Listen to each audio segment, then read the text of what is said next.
마가복음 16장 9절과 10절 말씀입니다. 예수께서 일의 첫날 새벽에 살아나신 뒤에 맨 처음으로 막달라 마리아에게 나타나셨다. 마리아는 예수께서 7 귀신을 쫓아내 주신 여자이다. 마리아는 예수와 함께 지내던 사람들이 슬퍼하며 울고 있는 곳으로 가서 그들에게 이 소식을 전하였다. 아멘. 첫 번째 소식, 여인들이 전한 소식이었습니다. 미국에서 목회하시던 어떤 목사님이 아들하고 부활 주일날 아침에 이야기를 한 걸 전해줬습니다. 아버지가 아들한테 물었습니다. 오늘 부활절인데 얼마나 기쁘냐? 오늘 기쁜 날이죠. 그럼 기쁜 만큼 헌금을 해라. 아들이 심각해졌어요. 그랬더니 얼마를 헌금할래? 나는 아빠가 담임 목사님이 되셨을 때 50불 헌금한 걸 기억이 나는데, 그러면 오늘 내가 기쁜 만큼 헌금하려면 100불을 해야 되겠네요. 라고 아들이 대답을 했더란 얘기를 전해 들었습니다. 예수님의 부활은요, 우리가 믿을 때마다 고백하는 거고, 주님께 기도할 때마다 기억하는 내용입니다. 그런데 또 우리가 부활절이 있어서, 부활주일을 맞아서 힘을 다하여 정성을 다하여 찬양하면서 주님의 부활을 기억하고 감사하니 또 기쁜 날이 오늘입니다. 새록새록 새길수록 깊어지는 기쁨이 있는 부활의 날입니다. 우리가 고난주간 동안에 기도도 더 열심히 하고 사순절을 헤아리면서 여기까지 오니까 더 기쁘고 더 감사한 날인 그런 부활주일입니다. 예수님이 십자가에 못 박히고 죽으셨습니다. 그 죽은 날 제자들은 어디 있었을까요? 성경에는 제자들은 숨었습니다. 나타나지 않았습니다. 그리고 무엇을 하고 있었을까요? 예수님이 죽은 다음에는 안식일이니까 돌아다니지도 못하고 한 곳에 몰려 있었을 겁니다. 오늘 읽은 성경에 의하면 10절에 예수와 함께 지내던 사람들이 슬퍼하면서 울고 있던 곳이 있었다고 그랬어요. 그러니까 모여서 슬퍼도 하고 울고도 있었습니다. 우리가 그렇게 믿고 따랐던 예수님이 십자가에 못 박혀 죽었구나. 이제는 우리는 어떡하지? 그 예수님 슬퍼하며 울고 있었을 겁니다. 베드로가 울고 있었을 거예요. 베드로는 특별히 이 드라마틱한 장면이 있었잖아요. 그 예수님을 부인했던 성경에 가장 예수님이 사랑하시던 제자라고 표현했던 요한은 또 어땠을까요? 예수님 가족들도 있었잖아요. 그렇죠? 그러면 그 가족들은 또 어땠겠습니까? 기대가 크면 낙심도 크다고 벌써 안식일이 지나자마자 나는 고향으로 돌아간다고 출발해서 돌아가는 사람들도 있었습니다. 예수님이 죽었으니 예수님을 따라다니는 사람들은 슬퍼할 수밖에 없고 자기도 잡힐까 봐 숨을 수밖에 없고, 그리고 이제는 더 이상 할 수 있는 것이 없어서 절망할 수밖에 없었습니다. 여인이 와서 소식을 전합니다. 그 사람은 막달라 마리아라고 오늘 성경에는 기록해 놓고 있습니다. 막달라 마리아에 대한 설명은 아주 간단합니다.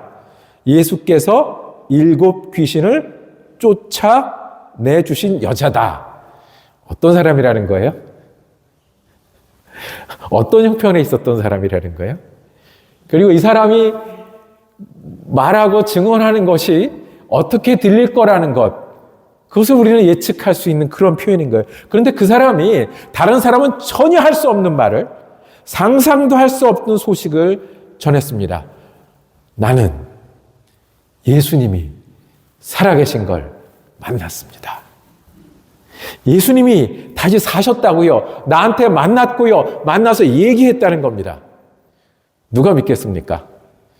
그때 이걸 다 기억했겠죠. 저 사람이 옛날에 귀신이 한꺼번에 7이나 들었던 적이 있는데 예수님이 돌아가셔서 충격을 받아가지고 또 영이 흔들려서 뭐가 또 들어갔나 보다. 이렇게 생각할 만한 사람인 거예요. 그 사람이 와서 전하는 거예요. 봤다니까요. 어떻게 이 말을 지어낼 수가 있겠어요? 당신들이 예수님의 시체를 가져갔나요? 예수님 좋아하던 당신들이요. 아니면 예수님을 죽였던 로마 사람들이 그 시체를 치웠을까요? 아니요, 그 사람들은 지켰잖아요. 아니면 유대인들이 그 시체를 감췄을까요? 아니요, 그 사람들은 예수님의 십체가 거기서 머물러서 썩어가는 걸 기다리고 있었을 거잖아요. 무덤이 비었다니까요. 나사로가 일어났던 것처럼, 예수님이 나사로를 세우셨던 것처럼 다시 사셨습니다. 이 소식이 예수 믿는 사람들에게 예수를 어떻게 믿고 무엇을 믿어야 되는지를 전해주는 소식입니다. 우리가 믿는 것은 예수님이 부활하셨습니다. 예수님이 부활하셨으니까 우리가 예수를 믿는다는 겁니다. 예수님이 부활하셨다는 것은 죽음을 이기셨다는 말입니다. 우리가요, 어떤 훌륭한 사람이 무지를 깨뜨렸다, 그러니까 모르는 걸 깨닫게 했다, 이런 경우는 있어요. 내가 은혜를 입어서 저 사람 은인으로 여긴다, 그런 경우도 왕왕 있어요. 새로운 도를 창설했다, 그런 것도 있어요. 내가 아팠는데 저 사람 위로가 되고 힘이 되고 낫게 해줬다, 그런 경우도 있어요. 세상을 엎어 혁명을 성공했다, 그런 사람들도 있어요.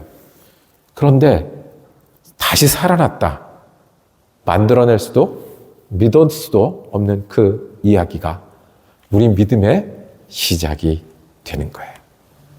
그래서 우리는 유대교를 안 믿고 예수교를 믿고요. 그래서 우리는 안식일을 안 지키고 주일을 지키고, 그래서 우리는 기도할 때마다 예수 그리스도의 이름으로 아멘 하며 기도하는 사람들이 되었습니다. 죽음을 이기셨다는 말은요, 죽으셨다는 말이에요. 어떤 사람들은 예수님이 기절을 했다가 거기 시원한 데 누워 있으셨다가 깨어난 거 아니냐. 예수님이 이 땅에 오신 거는 누가 있어서 이 땅에 오신 거예요? 우리가 있어서, 영혼들이 있어서 이 땅에 오신 거예요. 예수님이 우리가 알아들을 수 있는 말을 전해주시고 사람들 가운데 제자를 삼으신 것은 우리가 서로 전하고 들어야 되기 때문에 그렇게 하신 거예요. 예수님이 병을 낫게 하신 것은 우리가 아프기 때문에 그런 거고요. 가난한 사람들을 돌보시고 먹이신 것은 우리가 배고프기 때문에 그러신 거예요. 우리가 사랑이 필요하기 때문에 사랑으로 죄를 짊어지셨는데 어디까지? 대속물이 되시기까지. 인자가 온 것은 자기 목숨을 많은 사람의 대속물로 주려 하십니다. 내가 온 것은 친구를 사랑하여 목숨을 주는 것만큼 더 큰 사랑은 없나니?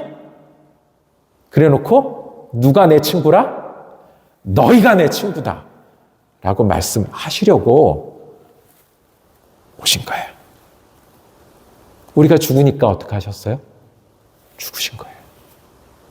우리가 죽으니까 우리처럼 죽으셨어요. 우리는 죄 때문에 살다가 죄 가운데 죄를 짓고 살다가 죄 때문에 죽지만 예수님은 죄 없으신데 우리 죄를 대속해서 죽으셨어요. 그래서 우리가 예수를 믿으면 죄를 용서받아요.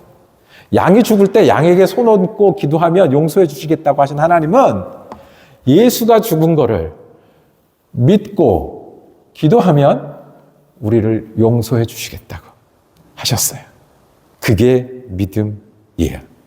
여기까지는 어디예요? 우리가 죽으니까 그 죽음까지 예수님이 대신해 주신 거예요.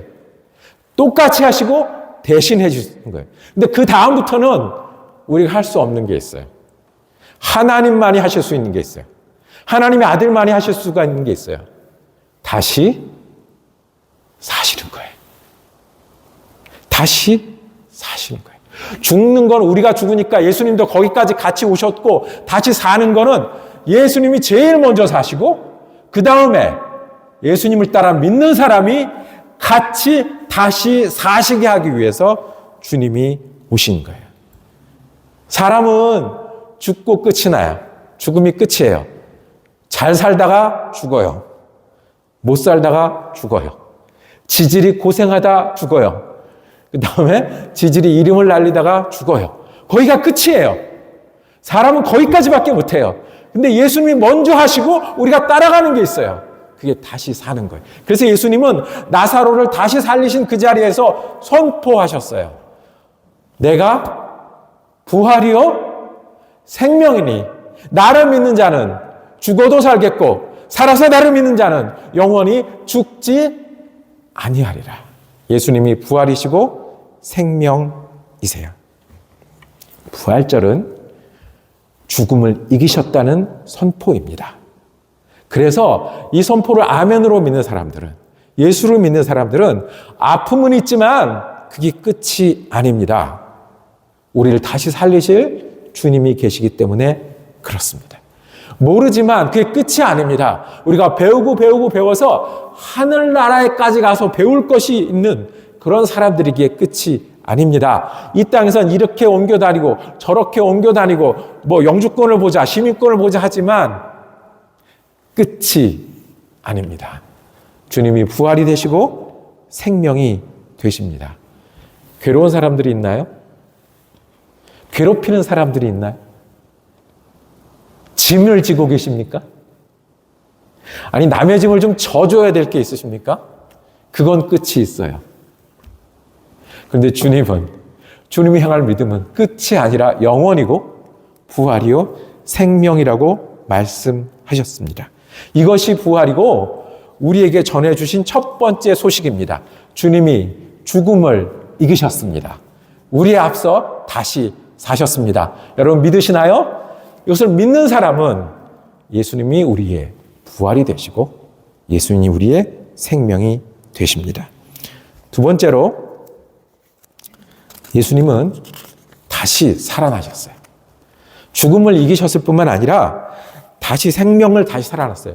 우리가 잠깐 숨이 넘어갔다가 죽었다 그랬는데 어쩌다 흔들려가지고 다시 깨는 경우를 해외 토픽에서 1년에 한 번 정도 봅니다. 그거는 뭐라 그래요? 소생이라 그래요. 어쩌다 숨이 끊어졌다가 다시 돌아온 거. 소생이라 그래요. 근데 이건 전혀 다른 거라고요. 다시 사는 거라고요. 그리고 이 부활의 이야기는 무덤에서 시작합니다. 무덤은 원래 끝이잖아요. 끝나고 그냥 가둬놓는 데가 무덤이잖아요. 근데 그 무덤에서 시작을 해요. 무덤이 비었어요. 빈 무덤을 보았어요. 지키던 로마 사람들도 보았고 소문을 듣고 뛰어가서 보았던 제자들도 보았고 사람들도 차례로 와서 빈 무덤을 보았어요. 그리고 그 사람들 중에 예수님의 부활을 보기 시작한 사람들이 있고 믿기 시작한 사람들이 있어요.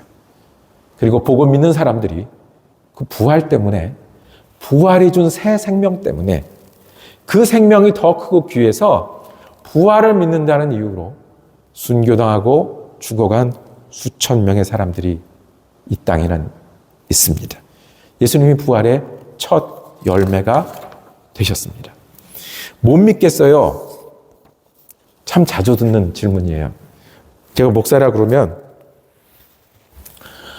예수님이 훌륭한 분이신 줄 알고 교회에서 사랑을 얘기하는 것도 아는데 또 뭐 교회에서 사람이 모인다니까 맨날 찌긋짜고 마음처럼 안 되는 것도 아는데 그 부활한 건 내가 못 믿겠습니다 하는 분들을 종종 만납니다. 그거는 제가 어떤 분이 한국의 유명한 과학자예요. TV도 많이 나오셔서 다 아는 분이에요. 그분이 교회도 열심히 나가고 맨 앞자리에 앉아서 자기는 예배 열심히 드린다고 고백해요. 그런데 자기가 과학자잖아는 거예요. 과학자니까 성경을 보다가 안 믿어지는 부분이 있다는 거예요. 자신이 과학자인데 양심적으로 그냥 아멘이 안 나오는 부분이 있다는 거예요. 그게 부활 신앙이라는 거예요. 부활을 믿고 사는 거라는 거예요. 그래서 자기는 앞자리에 앉아서 구도를 계속한다는 거예요. 내가 안 믿어지는 부분이 있지만 그래도 내가 믿음을 붙잡으려고 한다는 거예요. 고백하는 인간은 자기는 과학자라서 인생의 목적이 없다는 거예요. 참 과학자라서 끝나면 끝난다는 걸 안 되는 거예요. 눈에 보이는 게 생명이 있고 기간이 있어서 언젠가 끝난다는 걸 아는 거예요. 끝나면 끝이라는 걸 안 되는 거예요. 그게 과학이라는 거예요. 자기가 아는 과학이 그거래요. 끝나면 끝난다는 거. 근데 죽으면 끝이라는 걸 아는데 그리스도인들은 부활의 신앙을 가지기 시작을 하면 인생의 목적이 있다는 거예요. 이 땅에서 믿고 사는 거를 하나님 나라까지 가서 믿는다는 거를 붙들고 산다는 거예요. 이 땅에서 일하는데 그 일하는 게 어디에도 쌓이는 걸 믿냐 하면 하늘나라에도 쌓이는 것을 믿는다는 거예요. 이 땅에서 사랑하고 나눠준다는 게 없어지는 게 아니라 보이지 않는 하나님과 함께 한다는 걸 믿는다는 거예요.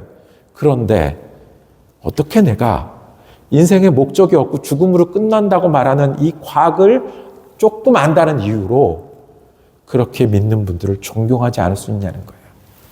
내가 안 믿어지는 부분이 있어도, 내가 다 아멘이 안 되는 부분이 있어도 예수를 믿고 따르고 나도 인생의 목적을 가지고 살려고 그렇게 맨 앞자리에 앉아서 제일 먼저 예배드리고 간절히 한다는 거예요. 사도 바울이 우리에게 말했어요. 우리뿐만 아니라 초대교회 당시에도 부활이 있는 거야? 라고 의심하는 사람들이 있었어요.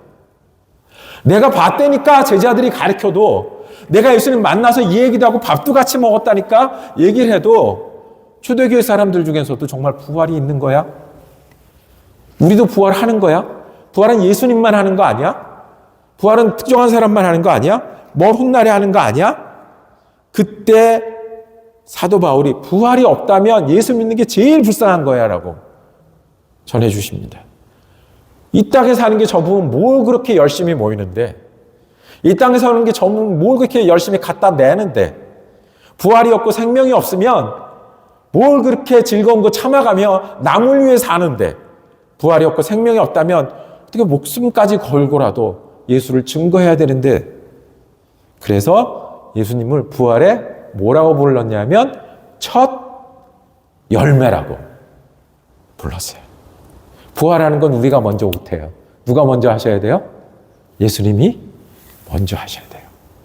예수님이 우리 위해서 죽으신 걸 믿으면 예수님의 죽음이 내 죽음, 그래서 그것도 용서받고, 예수님의 부활이 나를 위한 부활로 믿으면 예수님의 부활이, 예수님의 생명이 누구의 부활이 돼요? 누구의 생명이 돼요? 우리의 생명이 된다는 것이 예수님이 부활의 첫 열매라고 우리에게 가르쳐 주시는 겁니다. 죽음이 끝이 아니라 허무할 것도 없고요. 죽음의 마지막이 아니라 두려워할 것도 없습니다. 우리 이 땅에서 하나님을 사랑하는 일이 가능하고요. 그 하나님을 천국 가서도 계속해서 배울 거예요. 우리 이 땅에서 나를 위한 보화를 쌓는 것도 가능하고 하늘나라를 위한 보화를 쌓는 것도 가능해요. 이 땅에서 사랑하던 사람들을 우리는 영원히 사랑할 거고요. 천국에서 사는 생명을 이 땅에서도 살 수 있는 게 부활의 믿음이 우리의 믿음이 되는 그 자리입니다. Do you believe in the resurrection of the Jesus? Can the resurrection of Jesus become my life? These questions we Christians always face and encounter from everybody. The Bible says that conclusion of Jesus is the resurrection. Christianity is a religion that believes in the resurrection of Jesus. This is the gospel. This is the good news from Jesus. This is the message given to us on Resurrection Day. It begins at the tomb. Tomb is our end. It was empty. He rose again. Jesus is called the first fruits of the resurrection. Because Christ has been raised, it marks the beginning of our resurrection, and we too, we will bear the fruit of new life. I can predict in far advance, we all die. We will all die. That's the reason why Jesus died. If we believe in Jesus, we die with Jesus to sin. But we cannot bring ourselves to life again.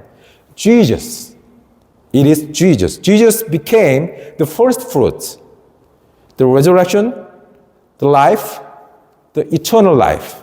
How? By faith. From now on, Jesus becomes the first fruit. And this is our faith and our life. Because death is not our end. There's nothing to fear or despair. We can store up treasure in heaven because we can mend and we renew our lives again and again by faith in Jesus' resurrection. 이 소식을 처음 전한 사람은 7 귀신 들렸던 여인이었습니다. 이 여인이 시작을 하니까 다른 여인도 얘기하기 시작했어요. 내가 무덤에 갔는데 얼마나 무서웠는 줄 아세요? 거기서 천사를 만났는데 얼마나 떨렸는 줄 알았어요? 가서 전화라고 그랬는데 나는 말도 못하고 이렇게 숨어 있었습니다.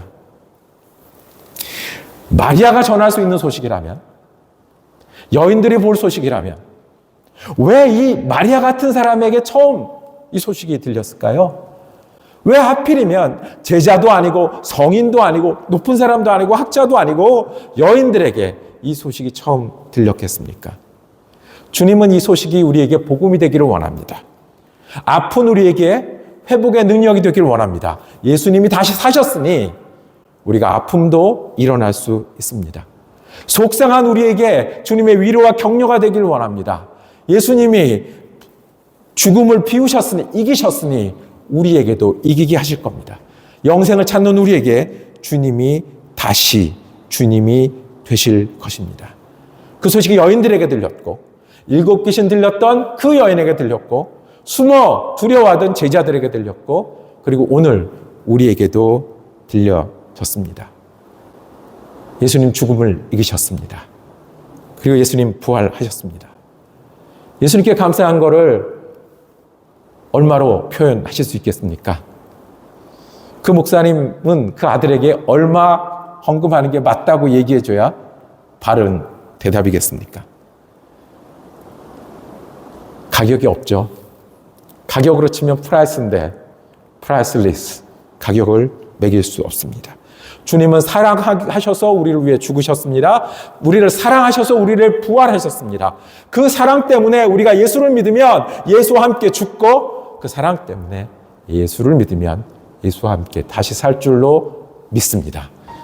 다시 산다는데 아픈 것쯤, 속상한 것쯤, 괴로운 일쯤 예수와 함께 이겨낼 수 있지 않겠습니까?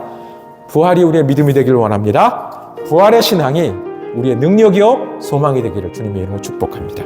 기도하겠습니다. 주님, 부활하신 날 주님을 찬양하며 주님을 예배합니다. 우리를 위해 먼저 부활하신 주님을 믿습니다. 주님과 함께 부활할 영혼임을 우리가 믿습니다. 그러기에 오늘도 주님 주신 소망 갖고 살게 하여 주옵소서.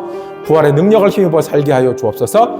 부활을 의지하여 예수 그리스도의 사람으로 사는 우리가 되게 하여 주시옵소서. 우리 예수 그리스도 이름으로 기도드립니다. 아멘.